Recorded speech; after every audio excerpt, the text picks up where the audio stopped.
Broadcasting from New Braunfels, Texas, home of the historic Green Hall and the best river tubing in America. You're listening to PX1 Sports Radio, where we cover the hottest topics in the sports gaming world and the world of sports entertainment. Here's your host, Mike Peters.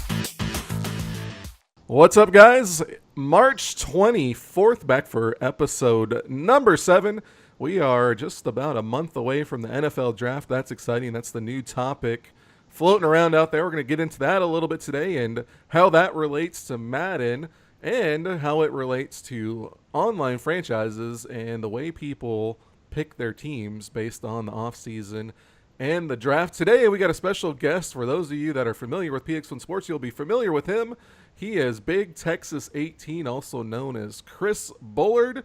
He's joining us today, so we're excited to have him on and talking football with us. Be sure to grab your drink, put your feet up, and listen. Unless you're driving, don't do that. That could be a little dangerous, but sit back and relax, and we will jump into the show. Chris, thanks for jumping on with us. Appreciate you being here. How are you enjoying this NFL offseason so far? I think this NFL offseason has been tremendous. Once free agency started, there was a lot of moves, a lot of surprise moves even, and then a lot of drama sometimes, a little bit of drama too involving the Cowboys with the whole Romo situation. Cowboys is a team that I follow, every day, so I've been up to date on that, and it's been a wild offseason in my mind, and I've actually loved hearing every word of it. Seems it slowed down in the last couple of weeks, but once it started, man, it started with a bang. Yeah, you were big in Slack and all fired up the first couple of days of free agency and keeping everybody abreast of all the moves going here and there. Obviously, you're a big Cowboy fan. That's probably not hard to decipher from your moniker, Big Texas 18. Cowboys haven't done a whole lot. They actually lost quite a guys to free agency, but the Romo thing has, at this point, I think it's dragging on too long. They need to hurry up and figure out if they're going to trade him or release him and let that man go about his life. One thing that's interesting with, we were all talking about in our Slack channel as far as how the offseason affects the things that we do as far as Madden and our leagues the next year. Obviously, we still have the draft coming up, so that's going to be a big dictator in what a lot of people do. But you were one of those guys that have changed teams. You've never had the Cowboys, which is weird. I don't know why we haven't ever given you the Cowboys, but you haven't had the Cowboys. You had the Browns for the first 2 seasons, and I think the first season was largely based on Johnny Manziel, and he created this online Twitter persona, and it kind of carried into Madden 16. And then this year, you decided to switch and go to the Jaguars, who once again have been big players in free agency and got a lot of young talent on that team. As one of those guys that if you're not going to get your first team, you kind of look around and try to figure out who you're going to play with. What do you look at in free agency and the draft, and what kind of goes into your decision-making as far as what team you're going to take based on the NFL offseason?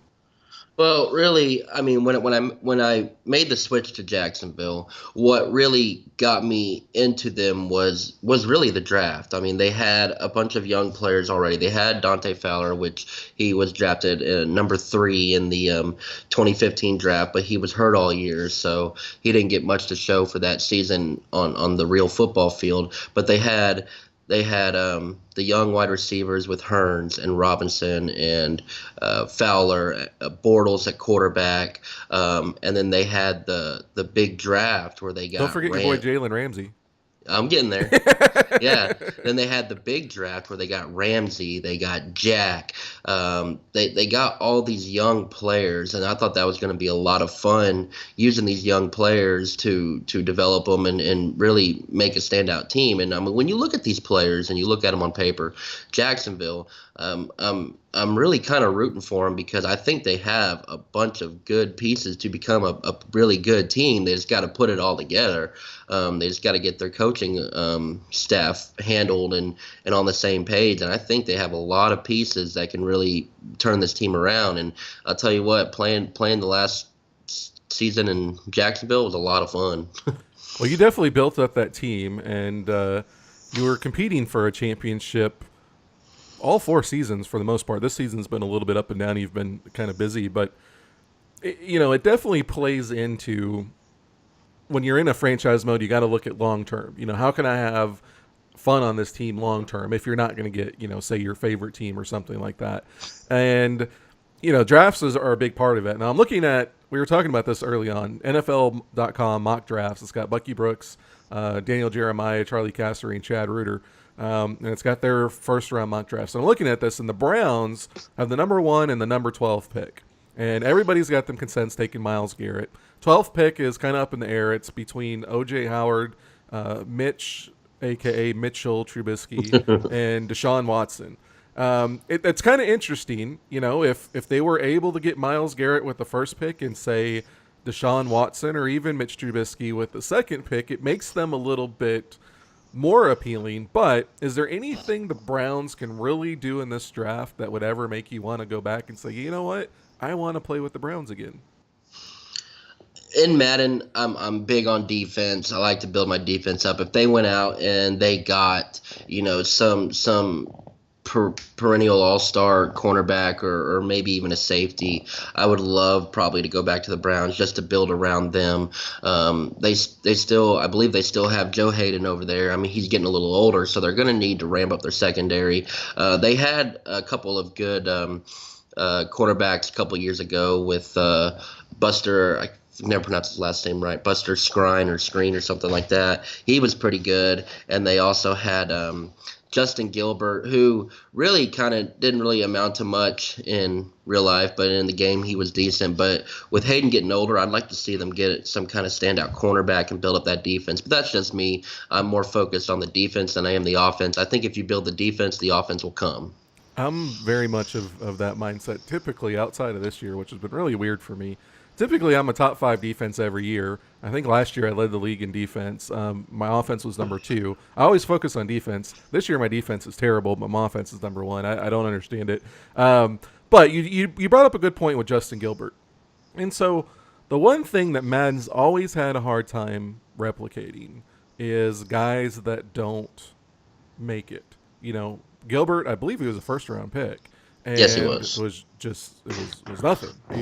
He turned out to be nothing in the NFL, and I believe he just left and signed something this year. So that's one thing that Madden's always had a hard time with. Now, to some degree, you have to understand it because you don't know what's going to happen with guys, and especially if you're, got real draft class, you're real rookies. You don't want to say, all right, well, we think that Marshawn Lattimore is going to be a bust, so we're going to make him turn out to be crap. Right, that's a hard balance. So typically, what they do is they start at the top of the draft and they go down, and they usually start at 82 to 84, and then kind of go down. By the end of the first round, you're into guys that are 75, 76 overall, and they kind of work it down that way. And everybody's pretty much slotted the same. They will give out some superstar and some quick developments to certain guys. I'm sure Myles Garrett's probably going to get superstar development. Leonard Fournette would be interesting. Be interesting to see what they do with him, whether they give him superstar or if they make him normal or quick. But that's always one thing that's been really hard to figure out, not only with the fresh or the rookies that come in the new Madden game, but then also in the draft classes as far as making guys wind up being busts or not as good as you thought. I think they got a little bit better this year where you're not quite as sure what you're getting, but it's still pretty hard to draft a bust. I mean, you can build the guy up if you get him, unless you wind up drafting somebody that's just really, really slow and he's a wide receiver, but you can tell that with the combine. What can Madden do, in your opinion, to take the draft, even the rookies that are already on the roster, and maybe even the draft as far as how we use it in franchise, what could they do to replicate that a little bit better and kind of make it more of a question mark?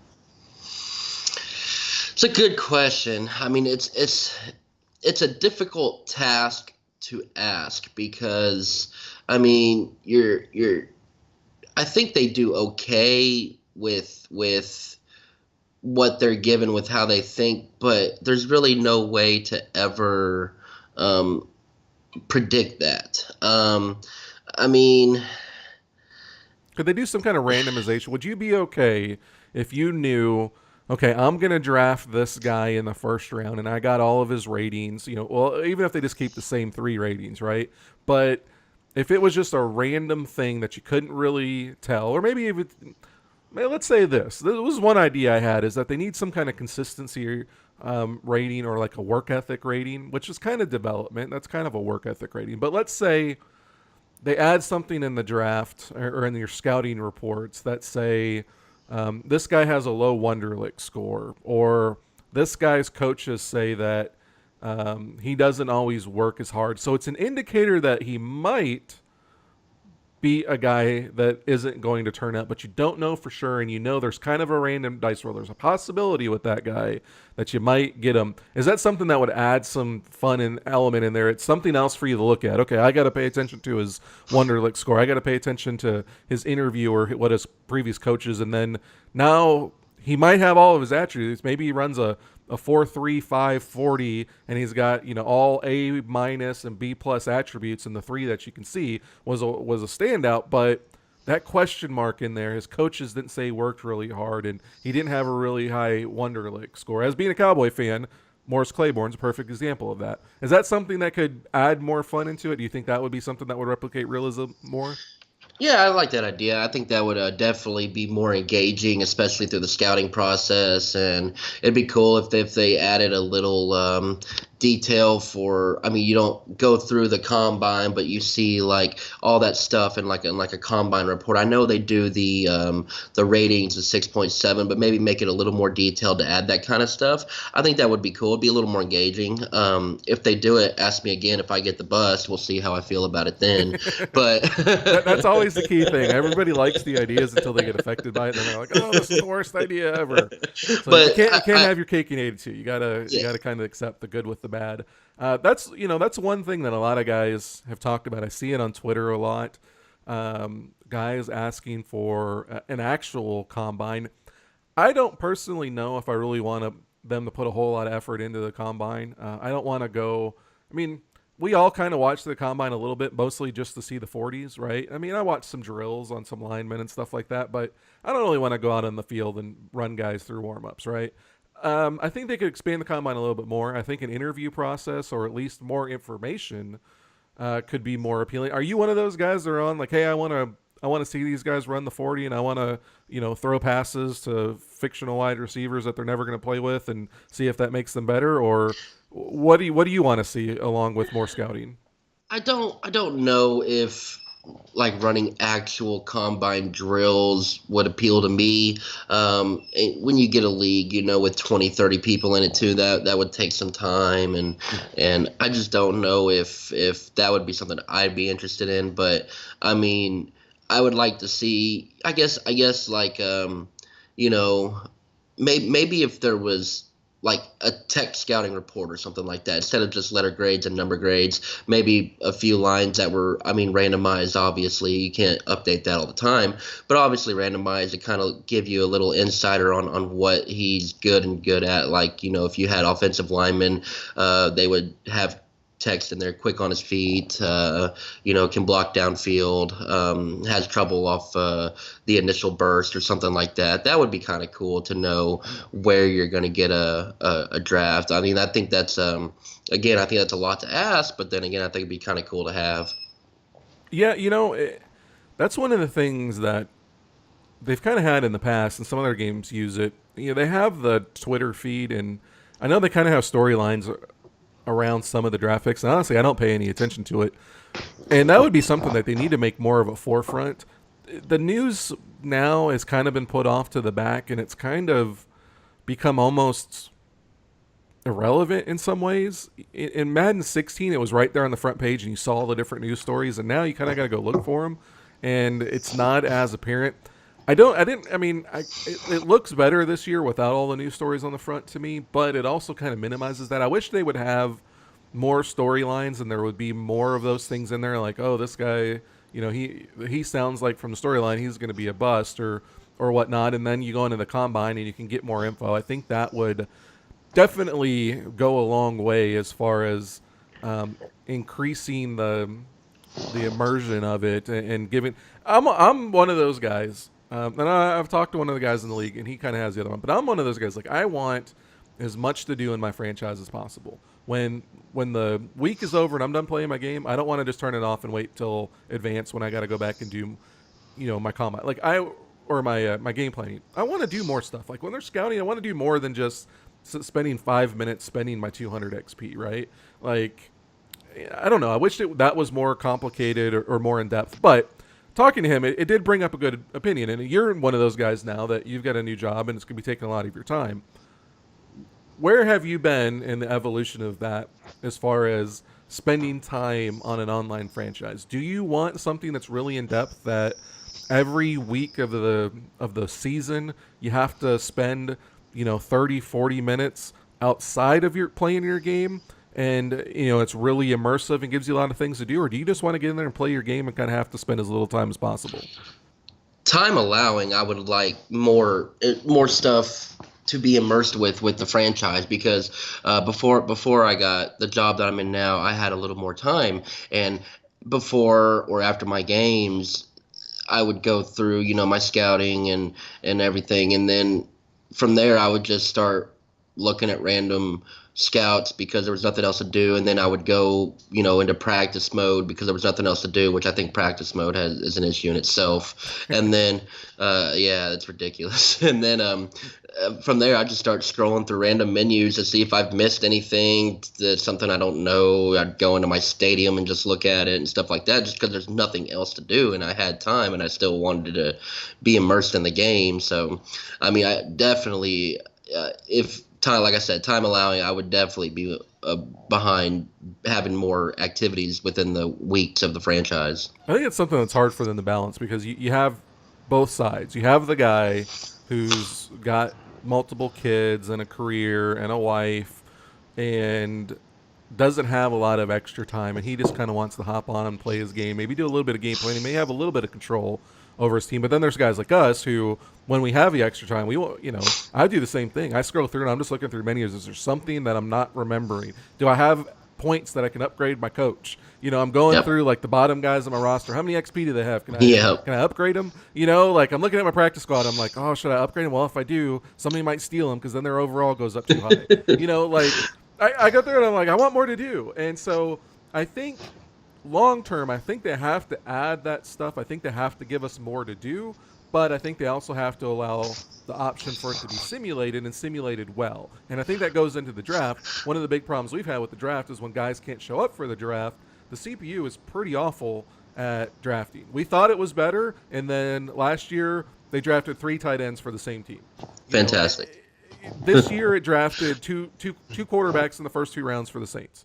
Right? Like, that's got to get better. It has to do a better job of simulating these things, so for the guys that don't want to put in a lot of effort, they can get a decent job of it. I don't want them to be as good as the user, because the user that has the time and wants to put in the time should definitely get the benefit of having more time and dedicating more time. But if a guy can't show up, he's got to have a better chance of getting guys drafted and getting guys scouted properly.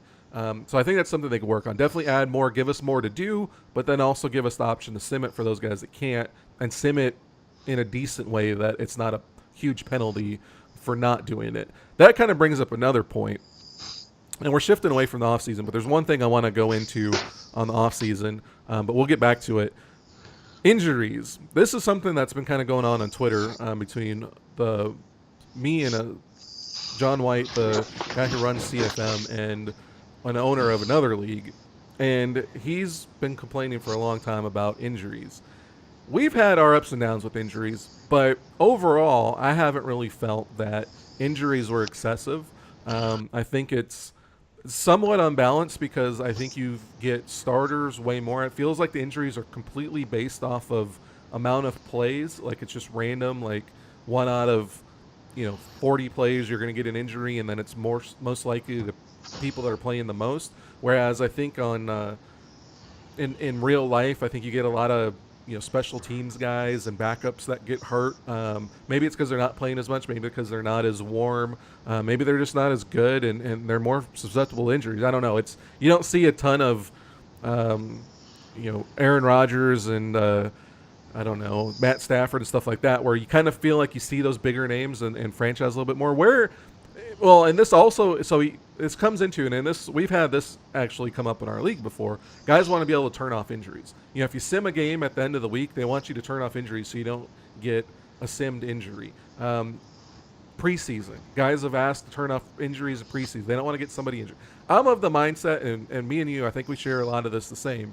I'm in this to simulate real life as closely as possible. Injuries happen. If I can't play my game, I expect that there's a possibility one of my guys will get injured. What do you feel about that? What is your take on that as far as injuries in the league? Do you feel like we've seen too many? Is there too many in sim? Do they need to balance played games versus sim games, and starters versus backup? How do you kind of feel as the injury system is? Well, I'm behind you on the fact that I think it's randomized. It's probably I don't know exactly the mathematical formula that it's based on. I'm sure it's based on, like you said, snaps played and then probably their injury rating. I don't know the whole mathematical formula, but I'm a fan of keeping them on no matter what, because I'm a big fan of next man up. That's how I build my teams. If the starter goes down, the backup comes in, probably a rookie or a really young guy. And that's how a lot of NFL careers are started, is really based off injury. So you really want, Tony Romo, Dak Prescott, Yeah. So you really just want to keep those on, I think. I think they could do a better job if it is randomized, to do a better job, because at least just randomizing the injuries. I had 3 broken collarbones on one time, and I've never seen that before in my life. Yeah, but randomization in the type of injuries would probably help. Not saying that couldn't ever happen, but that's extremely rare to have 3 starting players break their collarbone in one season. So if three starting players break their collarbone in one season, somebody's getting fired. But that would be extremely rare. I've broken my collarbone in middle school, and you have to fall just right. And I think it would be extremely rare for that to happen. Yeah, but again, I do want to keep them on. I would like to see probably a better randomization of it. The season before, Kevin Byard, my starting strong safety, it was his first year starting. In the first game, he had an abdominal tear and was out for the whole year. I was okay with that, but this year I had a lot more of the same injuries. I think I had 3 broken collarbones and 2 of the same ones. I can't remember what it was, like a fractured something. I can't remember. But between 5 people, I only had 2 injuries, and that's not as realistic to me. But I'm sure. Like I said, not saying it could ever happen, but I just like to see a better job at that. It kind of goes along with the gameplay. Honestly, that's one of the things that I've told Rex. I don't feel like the gameplay is as bad as a lot of people think it is. It's just that when you see the same animation over and over again, it highlights it more, because now instead of saying, oh, well, something football happened, it's like, oh, I lost a dice roll because I saw that same animation that I've seen 150,000 times already playing the game. I think the injury thing is kind of the same way. I don't think people would think the injuries were as bad as they were if they didn't see the same injury over and over and over. If you had more 1 and 2 game injuries with varying things, sprained ankle, twisted knee, bruised ribs, whatever. I mean, there's so many different things that you can have. If you spread them out and give different links and you have way more options of the ones that show up, I think people would be more receptive to it because it doesn't look as repetitive. And that's one of the biggest things they have to do to solve a lot of problems in Madden, is just add more animations, add more variety, and I think it covers up a lot of the flaws that they see. So last subject, this one was kind of big, and I know you were looking at it earlier, and some of the guys that got on it and were talking about it. Changing XP, or reforming XP is the title of the post that I put on PX1sports.com. Reforming the XP in Madden, for me, I think it's a decent system overall. I think they have a good base for it, but there's a lot of things that need to be improved. Some of the things that I recommended, is adding a 5-play or a 5-point per play XP distribution. So depending upon how many snaps you play, you get XP. So if you get 5 XP per snap and you play 50 snaps, you get 250 XP for the game. And I think stuff like that would allow guys Well, give them more incentive to play backups, which is one thing. Part of this needs to be just the stamina system in Madden has to be improved in that, backups have to play more. In real life, offensive line, teams have 8 offensive linemen a lot of times, and they all play throughout the game. You see offensive linemen subbing out in and out all the time. I know Clint's working on trying to get the injury system working. He doesn't want it to just be a random injury. He wants it to be tied to some kind of football action, and he's been struggling with trying to make that happen and look realistic. But I know he's working on it. That could probably help. But we need more stamina. We got to see guys, wide receivers, run a long route. They don't just keep running them over and over. In Madden, it works a little bit, but I see some of these guys run players on streaks 3-4 plays in a row, and they're still out there. In real life, they're probably going to come off, if not after the first one, probably after the second one. You can only run so many 60-yard dashes before you got to take a breather, right? I think something like that would work. They fix the stamina, and then you get a per snap thing. It'll allow guys to get their backups in, give them incentive to play their backups more. If they got a guy that they don't want to start, but they want to get him into the game, adding XP for that per snap I think would be good.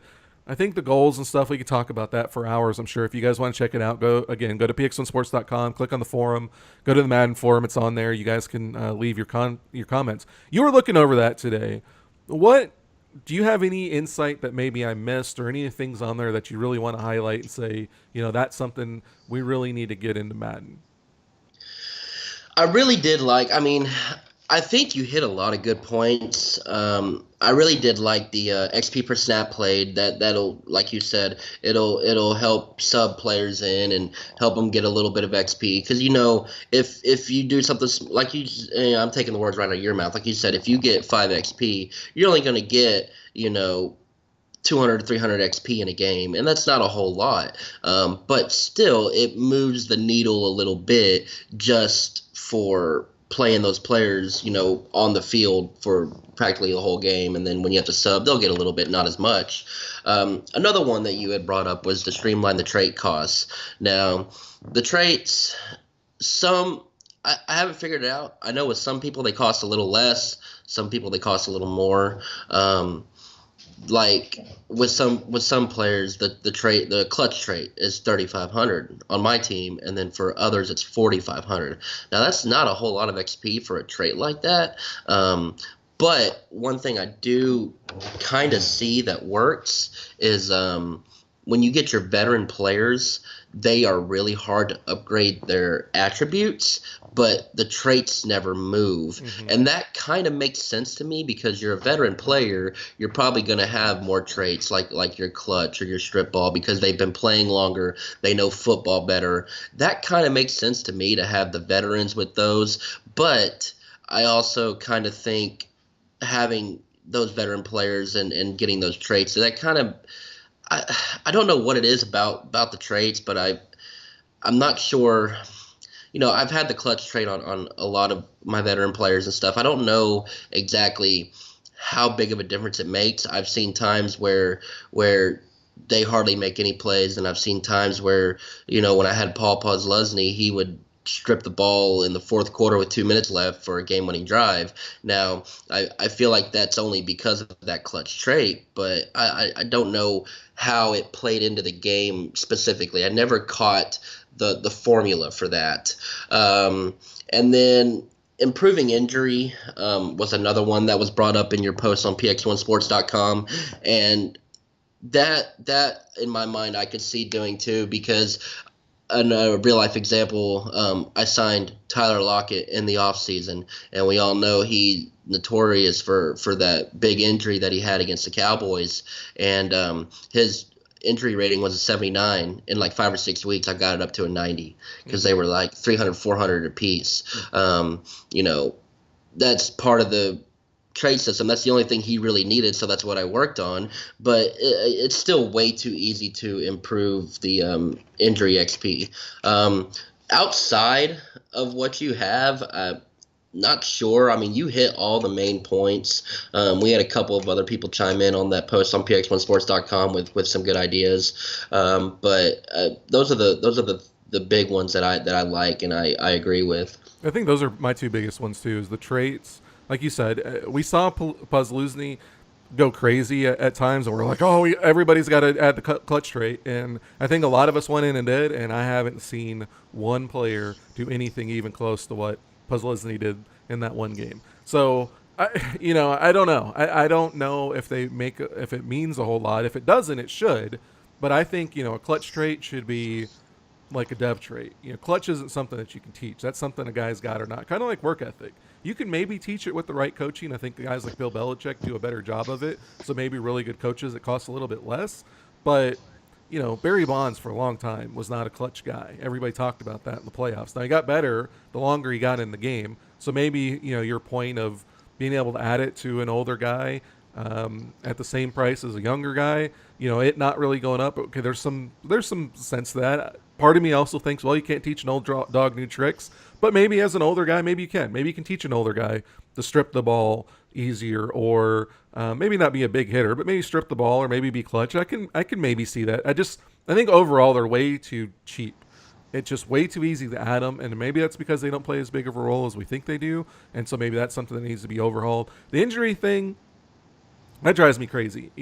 I spent all this time editing real players into our drafts, and Devin Allen was coming in, and I'm not trying to knock on Woodsmall. It's not his fault. It's just the way the game was. But he's an injury-prone guy. He's got wheels. He can be a dangerous kick returner. He can be a dangerous receiver. But that guy, if you blow on him, he twists his ankle. And that's something that I wanted to replicate. I think I gave him like a 75 injury, and he did get hurt. I mean, he has been hurt, but Woodsmall also got him up to like a 90 injury within the first season. And it's just like, no, an injury-prone guy is an injury-prone guy. Like, they don't just magically heal. Now, there's guys like Adrian Peterson who had that question mark coming out of college and hasn't been super injury-prone in the NFL, although we did see him miss most of last season. A couple seasons ago, he did miss one. So, maybe there is some truth to that. He's one of those guys that maybe has really high toughness, doesn't miss a lot of games, but he's prone to the big injury that knocks him out for the whole season. Don't know how they replicate that. That kind of goes into what we were talking about earlier, randomizing the injuries a little bit more. But definitely think the bones are there. They have some things to work on. They just need to refine some of it and hone it. And I think it would be a lot more fun and a lot more balanced as far as how we allocate our XP and stuff like that. That's all the time we got today. I appreciate you being on. I know you're on Twitter quite a bit. If guys don't know already and want to get in touch with you on Twitter, how can they find you? I have my league Twitter. It's at PX1 Jaguars on the Twitter, and then I also have my personal Twitter, which I think I use a little more. That's at Frick McBullard. Don't ask about that. That's a long story, but it's at FRICK MC Bullard, BULLARD. Those are my two main Twitter handles that I use. So. All right, and you're also on the forum, px1sports.com, as Big Texas 18, so you can get on there and interact with him on some of our posts on there. Again, we appreciate you taking time out of your day to join us and kind of give your insight on the NFL and Madden, and we hope to catch up with you a little bit later. I know you're big in MLB, so once the show comes out, if you got time for that, maybe we can touch base again down the road. Sounds good. I'll definitely be picking it up. Hope to get into some baseball soon. Baseball season starting. I'm excited. Yep, me too. All right, man. You have a good day, and thanks for tuning in. All right, you too. See ya. Thank you for listening to another episode of the PX1 Sports Radio Podcast. For more, you can find us on Twitter at PX1 Sports or online at px1sports.com. Thank you for listening, and we will see you next time.